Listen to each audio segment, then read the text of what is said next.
xin lỗi, nhưng mà tại sao con không thể nói, con không thể đối chịu được cha. Con sợ con sẽ không chịu được, con sợ phải nhìn thấy cha, nhìn thấy khuôn mặt người yêu của cha. Con sợ phải đối mặt một ngày con phải rời xa cha.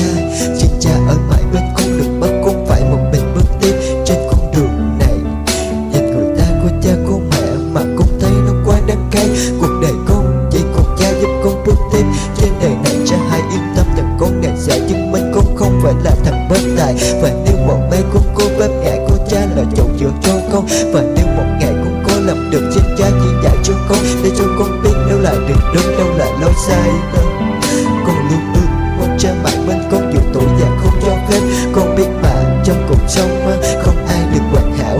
Người còn cha nhưng mất mẹ, người còn mẹ nhưng mất cha. Con đã thấu hiểu nỗi đau đó và con còn hiểu tâm lòng của cha. Ngày mẹ còn sống con không biết gì, đi lo gạch pha cho mẹ la. Suốt ngày ăn chơi không chịu nghe lời mặc cho cha mẹ và gầy la, làm cho mẹ buồn, làm cho cha trong vì khi đến phía chưa về nhà. Con trai của mẹ thật là bất hiếu, biết bao điều con không thấu hiểu. Ngày này qua đời con như thay đổi, con không thể nào đứng nổi. Tại sao ông trời cứu mẹ đi mất, không cho con nói mẹ một lời. Con xin lỗi mẹ, con vẫn chưa nói, xin gửi lời nói đến một nơi. Con cảm ơn cha, con chưa thể làm vì con vẫn chưa nói nên lời. Con để mai này con sẽ không lớn, con đền đáp công ơn cha mẹ, nhưng sao không được điều con đang đợi. Con chỉ là sự vô nghĩa, con chưa làm gì cho cha vui.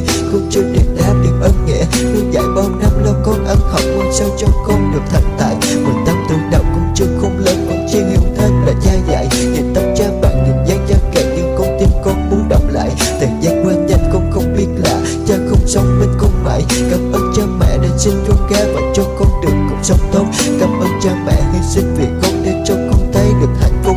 Cảm ơn cha mẹ vì